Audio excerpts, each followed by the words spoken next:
So it's the Memphis Grizzlies with a 21-point lead to end the quarter. Their defense has been active and effective. We'll get right back to the action when we return.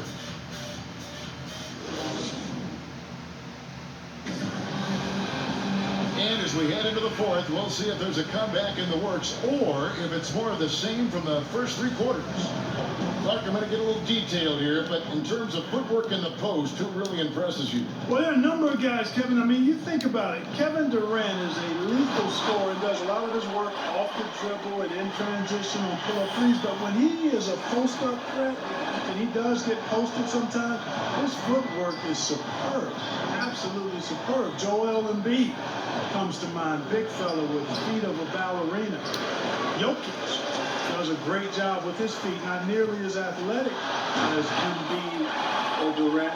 And then I would put Kawhi Leonard outside of a big guy. I mean, he's not a big guy in terms of position, but boy, he is very efficient down in the low post when he gets it there. Good names. You've got Morant, Iguodala out there with Jay Crowder. And there's Jackson. That's the lineup in the game for Memphis. Time called here. The Spurs decide to talk it over. Are there any changes you'd like to see made in the process when players and teams are fined for any number of things? Incidents on the floor or off the floor? Well, I think there's a place for fines and the different amounts depending on how egregious the act is by a player or team makes some sense. I think having different categories. But I'm one that would rather hit hard and less often. So I think if you want to minimize the number of finable offenses, then make the penalty be greater for those things that are finable. Memphis leading by 23. As to Morant. Down low. And it's Murray with the jam. And have to commend the unselfish.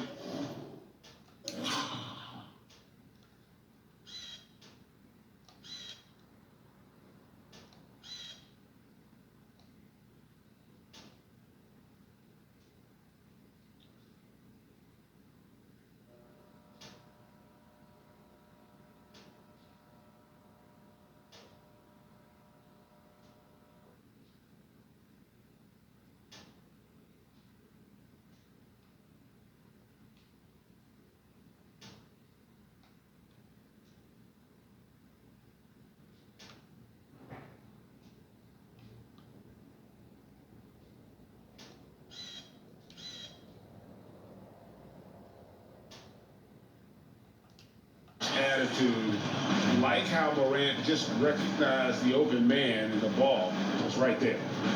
Now, here's Lyons. And the officials call a traveling violation. And now a moment to check out the leaders in the All-Star voting. Balloting underway. And this is really a fun time of year. You're starting to see which players are going to be in the running to make the All-Star team. And you look at DeRozan. He's not quite there, but he's very close to his spot in the starting lineup for the West. And to have the great season he's having and still not crack the top five, that just tells you a lot about how terrific some of the other Western Conference players have been. And keep tuning in for updated results. You can visit NBA.com for more. Free throw, good, Anderson. And out of UCLA, forward Kyle Anderson. Some call him slow-mo. Why is that? Well, I mean, not the most athletic player. It's his size and IQ for the game, though, that makes him so effective. Got a hand on it. And here we go. The Grizzlies on a fast break. And the basket is good. Got it to go through on the contact, so a free throw coming up. A great opportunity for a three-point play.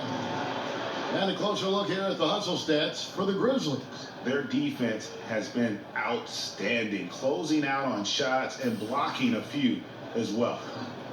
They haven't wasted time getting the ball up the court tonight either, and it's resulted in a lot of fast break points. Mind the lane. Mind the lane.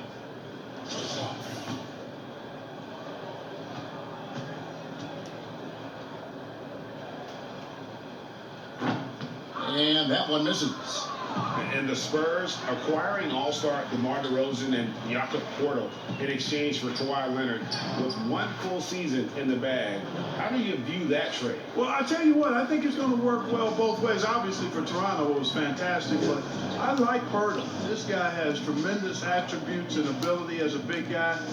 The Spurs, with no interest in a long rebuild, they'd rather retool on the fly, and I think they put themselves in position to be pretty good going forward. Here's Murray following the bucket by the Spurs. Just 2 to shoot. That one falls. He's got 34. Oh, great ball movement.